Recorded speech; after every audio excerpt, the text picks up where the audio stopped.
Fala, Tata. Fala, Tata.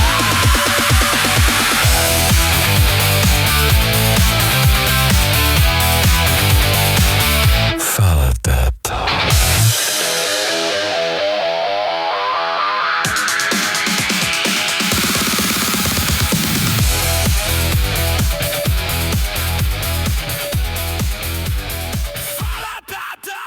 Aueto, salve a banda, Tata Silapas falando aqui. E hoje eu quero tocar num assunto que sempre provoca extremos, cara. Ou as pessoas demonizam, ou romantizam demais, ou transformam em pecado, até mesmo em libertação absoluta. Eu quero falar hoje aqui do carnaval. Mas não sobre fantasia, bloco ou escola de samba. Eu quero falar sobre o que acontece com o ser humano quando a ordem social se afrouxa e o freio interno é testado. Por quê? O carnaval não é apenas uma festa, né? Ele é um fenômeno psíquico coletivo. E quem trabalha com mediunidade, com magia, espiritualidade, não pode analisar isso de uma forma muito superficial, muito rasa. Toda a sociedade, é preciso que seja entendido, funciona com repressão organizada. Não adianta vir de mimimi, tá, gente? É assim que funcionam as coisas. Tem repressão do impulso, repressão da agressividade, repressão da sexualidade, repressão da vontade imediata. E isso não é bem moralismo, né? É uma estrutura social. O carnaval ele surge como válvula simbólica. É o momento em que a sociedade diz basta, agora pode. Então pode exagerar, pode ousar, pode inverter os papéis, pode brincar com identidade, pode performar o que normalmente ficaria contido, ficaria escondido. E detalhe, tá? Se você acha que isso começou no Brasil, começou não. As Saturnálias romanas já faziam isso. As Lupercálias faziam isso. Os ritos dionísiacos faziam isso. Dionísio não é apenas o deus do vinho. Ele é o arquétipo da dissolução das fronteiras do eu, do personalismo. E quando as fronteiras do eu se dissolvem, a sombra emerge. E é aqui que começa nosso assunto, tá? O carnaval ele não cria demônios, ele libera o que já estava reprimido. A embriaguez, muito clássica nesses momentos de carnaval, né, não fabrica o caráter, ela revela. A luxúria não cria desejo, ela expõe o que já estava ali.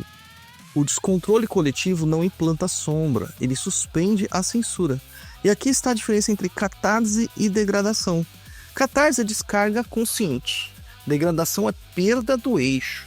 O problema nunca foi ser excessivo em si. O problema é a inconsciência de que esse excesso está sendo executado, está sendo permitido. E a gente tem que entender, assim, de certa forma, na parte espiritual, que existe um mito que é muito repetido, né?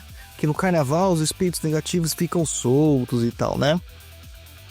Gente, eles são soltos o tempo todo, eles não estão presos, né? O que muda é a sintonia coletiva, o que a gente chama de psicosfera.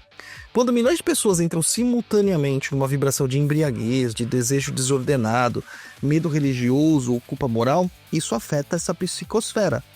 Não é um portal místico que se abre do céu, uma data específica, né? Um buraco que abre no chão. Não, é um campo vibratório construído mentalmente. Tem lá aquela questão do mentalismo, né, do hermetismo, né, a lei do mentalismo, que o todo é mental. Então o pensamento ele é sustentado, né, e esse pensamento sustentado cria forma. O indivíduo sozinho dificilmente sustenta uma forma de pensamento forte por muito tempo, mas milhões de pessoas sustentando a mesma ideia criam um campo denso, real e perceptível. E isso altera mesmo o ambiente espiritual como um todo. Não por magia de calendário, mas por convergência psíquica. E existe também uma situação muito profunda nessas questões, né? O carnaval, ele precede, de certa forma, a quaresma cristã. Então, primeiro a gente vai ter lá o excesso, né? Depois a gente tem o jejum. Primeiro a gente faz o jejum da carne. E depois a gente se arrepende. Então, isso gera um ciclo psicológico muito poderoso. A pessoa exagera, depois sente culpa. E a culpa é uma vibração muito mais pesada do que o prazer. Muitas vezes, muitas vezes mesmo assim, nem é a festa que vai fragilizar espiritualmente alguém. É a culpa mal resolvida depois dela. Então a culpa vai acabar gerando baixa vibração, a culpa vai abrir brechas, a culpa vai manter a pessoa numa frequência de autossabotagem. E isso, muitas vezes, não é falado. Então, assim, historicamente, né, muitas casas até se silenciavam no carnaval, casas de macumba, né? E isso não é um fundamento universal, né? Elas faziam muito disso por perseguições. Então as pessoas cobriam-os com gás, silenciavam os atabaques, diminuíam as atividades.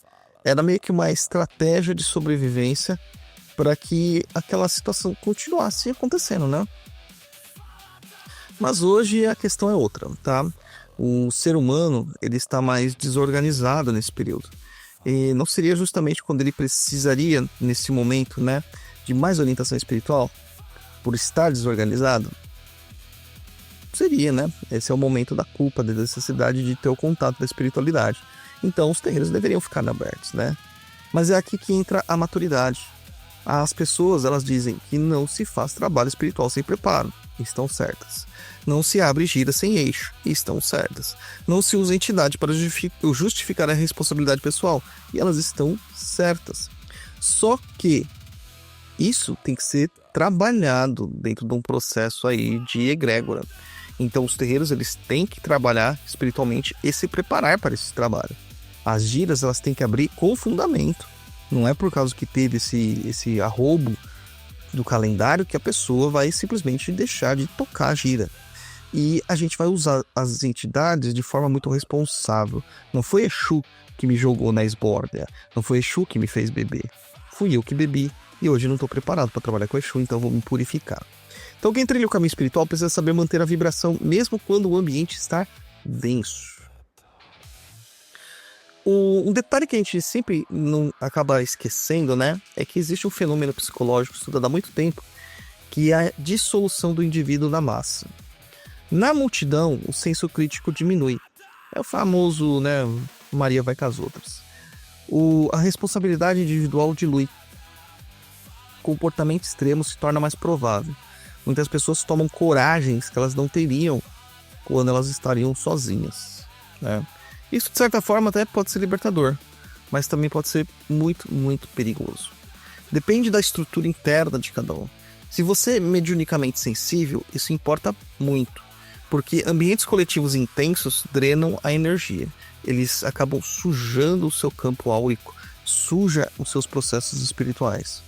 Então a excitação coletiva acaba contaminando pessoas muito sensíveis. O medo coletivo contamina também. A euforia coletiva também contamina. E aqui não é superstição, gente, é dinâmica psíquica. O maior risco do carnaval não é nem o espiritual externo, é você perder o seu eixo interno, é esquecer quem você é quando a vigilância social diminui, é usar o excesso como uma fuga estrutural da própria vida. Porque muita gente não está celebrando, está anestesiado. E a anestesia prolongada cobra seu preço. Então, antes de você ser uma pessoa incapaz, uma pessoa letárgica na vida, entenda como se preparar para esse momento. Mas aí você vai perguntar, eu posso curtir o carnaval? Eu posso? Pode. Né? Você não precisa se desvencilhar da vida. Né? A espiritualidade, ela não é uma clausura. Ela é uma liberdade, mas ela exige consciência. Você pode dançar, você pode desfilar, pode beber com responsabilidade, mas você precisa saber até onde vai isso. Precisa saber voltar, precisa saber se limpar depois dessas sensações, dessas energias e tudo mais. Então aí, o que a gente pode falar para você fazer, né? Faça um banho de ervas, defume a sua casa, tem um ritual de cinzas, na quarta-feira de cinzas, faça defumação na sua casa, né? Faça seus recolhimentos, faça suas orações, faça seu silêncio. Faça o seu jejum ritual. E tudo isso aqui, cara, não é por medo de um demônio, de um diabo, de uma afetação, nada disso, tá? Aqui é mais para você se recompor energeticamente. Então, o que a gente tem que entender, gente? Que o carnaval, ele não é uma estrutura do mal, tá? Ele é um espelho do coletivo. Ele revela o quanto cada um domina ou não a sua própria sombra. E eu vou dizer que a maior parte das pessoas nem sabe que tem sombra. Eles não entendem esse conceito, é um conceito assim muito antigo e que não sabem a própria origem dos seus temores e dos seus pavores. Então assim, vá lá, curta a festa da cara suja, como a gente chama no jargão de terreiro, né? Porque a gente pinta a cara, mas você tem que lavar o rosto depois, né? E você toma aquele banho de erva. Lava sua mente, lava sua energia, retome seu eixo, porque a espiritualidade não é fugir do mundo, é atravessar o mundo sem se perder nele. Beleza?